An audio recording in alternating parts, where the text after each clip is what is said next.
When is the child due, Mr. Pollins? Sometime in September. Okay. I heard you. Okay. Well, I'm excited for you and your fiance. Do you know if it's a boy or a girl? Well, it's a boy. And your fiance already has a few other kids? Yes, she got older kids, but the step kids that she's talking about, that's with one of my exes that I be taking care of. Okay. Got it. How long have you struggled with meth? Well, when I had got assaulted with my eyes, it was kind of hard for me to sleep. So I started using meth so I wouldn't fall asleep, because when I used to fall asleep, I used to catch nightmares. What happened? You were trying to break up a fight and that's when you got hurt? Yes, sir. Okay. How long ago was that? February the 3rd, 2023. Just a couple years ago. Yeah. You had a bunch of issues before then. I heard about your criminal history and they seem consistent with having an addiction back then as well. Were you using something other than meth back in the 2010, 2012, 2000? It was cocaine. Okay. But during the time when I had got assaulted, I stopped using cocaine because that was the primary reason why I got assaulted. And then I had went legally blind in both my eyes for like 4 months. And it was I was at my mom's house and it was kind of hard for me to sleep, but they was able to recover this eye. And when they recovered the eye, I was able to move around and I was able to go and get the drugs that I need to keep me up. Okay. Ms. Rios, Hope House is a great program. It's residential. You'll be there for a while, but it's not drug court. I'm curious if you explored drug court. They said he cannot go to drug court. Did they say why? Or it was just no? I have to look. I believe based on just the charges. I believe the email said it was just based on which is surprising because I feel like I've sent people with these charges. Right. These are pretty standard charges. Okay. You explored it. It didn't work out is the answer. All right. Mr. Pollins, I'm going to ask you some other questions in a minute, but is there anything you want to add? No, sir. I know you're anxious to be out and be there for your child, but the first few months at Hope House are fairly restrictive. I think you're able to communicate with people, like phone them, and there may be a computer where you could email someone, but you don't necessarily get to go out and about. Do you understand that? Yeah, when he came to interview me, he told me, he said I'll be on house arrest for the first 30 days. And he gave me the whole rundown. Okay. I just didn't want you to be surprised. And we don't call it house arrest there. It's just that you'll be staying there. You won't have a pass to go down to the grocery store. Or I'll be on the monitor, on the leg monitor. Okay. That may be true too. Yeah. But I just wanted you to know that it could be that your son is born, but you're still at Hope House, not able. And maybe the gentleman you talked to said, "Oh, we'd give you a pass so you could be at the hospital." That's what he said. Did you talk to him about that? Yes, okay. All right. Good. Do you have questions about anything we discussed? No, sir. All right. Well, Mr. Pollins, when you had this encounter at the Greyhound bus station, Ms. Davis mentioned there was a taser. Did you get tased or they took it out and that's when you said, all right, No, see what the situation was, I was on drugs, and when he approached me, I got paranoid and I freaked out. And when I tried to get away, and he hit me 2 times, hit me on both sides, and he slammed me on my elbow and broke my elbow. And I'm trying to let him know that you done broke my arm. But he wasn't trying to, he was still trying to, and I'm trying to tell him to get out my arm. Okay. And he shot at my elbow. Okay. Now I got a plate and 4 screws in my elbow. Sorry to hear that. I do find there's a factual basis for your plea, and that your plea is knowing and voluntary. I'm going to sentence you pursuant to the Probation Options Management Act, which simply means that while you're on probation, if you have a minor violation, a technical violation, you and probation will resolve that. But if it's more substantive, then you come back in front of me and we'll figure out what to do with that. Okay. Ms. Rios, can someone in my office sign the indictment on your behalf? Yes, Your Honor. Ms. Davis? Yes, Your Honor. And Mr. Pollins, can we sign the indictment for you? Yes, sir. We'll do that. So I'm going to vary from the recommendation only a little bit. I want to build in a little bit more probation, not nearly as much as you have on your other case, but I want to make sure that if for some reason Hope House doesn't work out, that we have the opportunity to get you treatment that you can't walk away from. And that means I just need a little more time on probation for you. So on count one, I'm going to sentence you to 7 years to serve 7 months with the balance on probation, and you'll get credit for the time you've been in. Count two will be 5 years to serve 7 months. That'll run concurrently with count one. And then counts 3 and 4 are both going to be 7 months to serve. And they're all running concurrently with each other. So it's a total of 7 years to serve 7 months. So that gives us 6 years and some change on probation. Special condition of probation number 1 is to enter into and complete the Hope House program.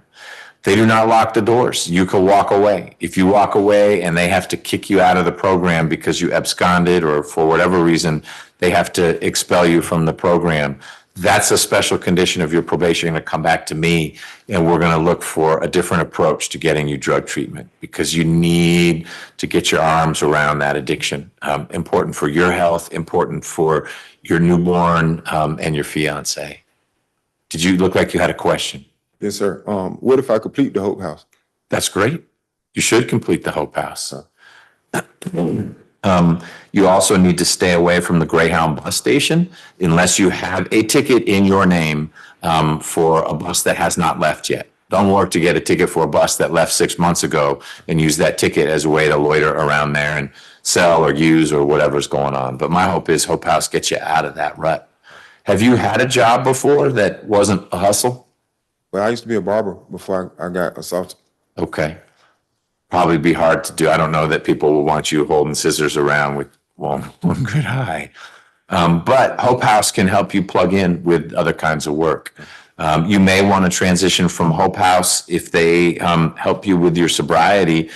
Georgia Works is a great place that's just a few blocks away, and they can provide some housing for a while and get you some construction training. So there are options, but the only condition of your probation in terms of programs is the Hope House program, and that you stay away from the Greyhound bus station unless you've got a valid ticket for future travel.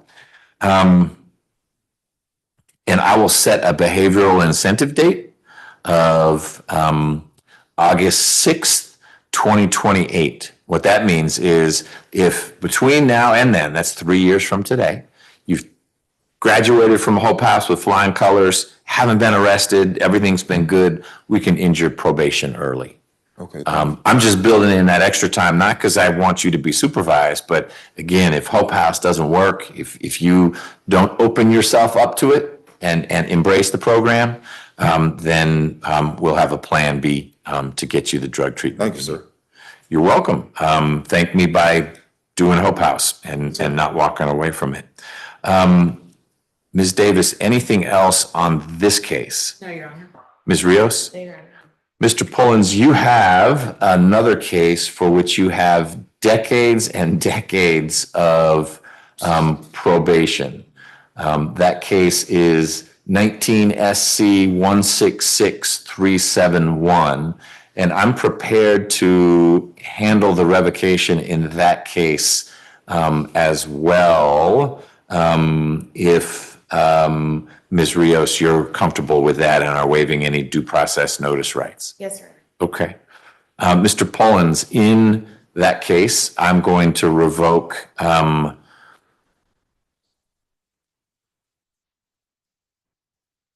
months and give you credit for the time you served. I can't revoke more than that and give you credit. It will start, if it's more than 6 months, it starts to get complicated. So I'll give you credit for the time served. I'm going to reinstate the balance, but I'm going to create a behavioral incentive date in that case as well. Because you have over 30 years of probation remaining on it.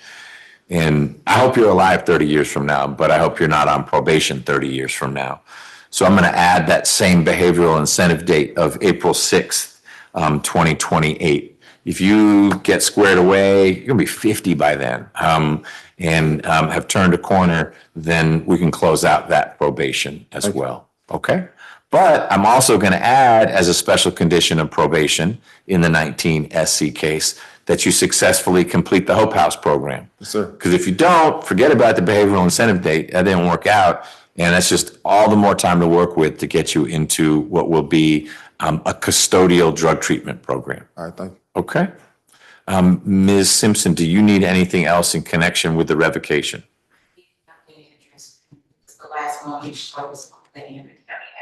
So he's going to be at Hope House, and I can give you that address. Oh, then I have. You have that on Washington Street? Yes. Excellent. That's going to be his home for the next few months. Mr. Pollins, when you graduate, I hope you do, from Hope House, you're going to go home to your family. You'll need to keep your probation officer posted. Hey, my new address is wherever that is. Yes, sir. Does your fiancée have her own place? Well, I haven't talked to her in like a couple of weeks, but last time I heard, she was staying with her family. Okay, so family's helping her during, I mean, if she's due in a month, she needs support. Yeah. And she's got family around here? Yes, sir. How old is your fiancée? She's 52. Okay. She's gonna have a kid at 52. Okay, I hope that goes well for everyone. Yeah. My goodness. All right, Ms. Davis, anything else in Mr. Pollins's case? Your Honor. Miracles. All right, that's it, Mr. Pollins. This is a sort of eighth chance for you. I hope it works. Thank you, Your Honor. Ms. Wood, we're gonna bring Mr. Davis out for arraignment, unless you just wanna, well, he should hear that we're waiving arraignment, but I needed to do the inmates because we gotta get LT on his way.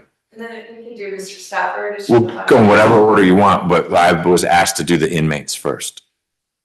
And then we gotta do Mr. Murph, but you said Mr. Stafford is a final plea hearing? Yes. Okay, we'll do that then, Mr. Murph. I believe. 52. Jackson made it to. I hope. Elijah Jackson, you here? I think he's on Zoom. Oh, he's on Zoom. Yes, all right, good. Yes. Yes, okay, you can go back on mute, just need to make sure you were here.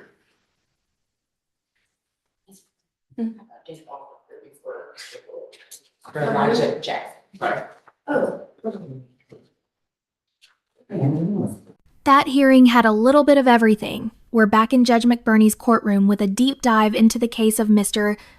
Dantrellis Pollins, a familiar name, and not just because he's got decades of probation to his name. This was more than your standard plea hearing. It was an honest, layered exchange between a judge, a defendant, and two attorneys, all trying to figure out how to break a difficult cycle. Judge McBurney remained composed and deliberate throughout, showing his usual combination of legal precision and patient realism. He wasn't there to scold, he was there to craft a sentence with accountability and structure, but also with a shot at redemption. Mr. Pollins pled guilty to multiple counts, including possession and obstruction, and the plea was handled thoroughly. But this wasn't just about boxes being checked. Through a frank exchange with the court, we got a window into Mr. Pollins' life. Partially blind, battling addiction, expecting a son in September, and trying to leave behind a long, winding history of charges that clearly tracked alongside substance use. His prior record stretches back to 1,999 and includes everything from theft to possession. But what stood out here was not just the charges, it was the vulnerability. He described turning to meth after a violent incident that left him legally blind in both eyes for months, unable to sleep due to nightmares. It's not a justification, but it is a reality, and Judge McBurney seemed to understand that. Attorney Rios once again provided strong advocacy, highlighting Mr. Pollins' desire to change, his new responsibilities as a father, and his commitment to entering the Hope House program. The court agreed to a negotiated plea, but added a bit more probation time than the initial offer, not as a punishment, but as a buffer in case Hope House doesn't stick. Mr. Pollins was sentenced to 7 years, with 7 months to serve, most of it already served, and the remainder on probation. And that probation comes with clear guardrails. Stay away from the Greyhound station unless you've got a valid, current ticket and complete the Hope House program. There were some surprisingly warm moments. When the judge asked about the baby, and learned Mr. Pollins' fiancée is 52 and expecting a boy, you could feel the courtroom's collective eyebrows rise, but the moment was handled with a smile, not judgment. The judge even offered options like Georgia Works if Mr. Pollins needs help beyond Hope House. And in a nod to accountability with encouragement, Judge McBurney set a behavioral incentive date 3 years out. Graduate the program, stay clean, and you could end probation early. That's not a free pass, it's a chance. In the end, the courtroom vibe was constructive. It was clear that everyone, even the state, wanted Mr. Pollins to succeed. And Judge McBurney's final words said it all. This is a sort of 8th chance for you. I hope it works. That's courtroom optimism served with realism. If you found this hearing insightful, consider subscribing, hitting the bell, and letting me know your thoughts in the comments below. I read everyone.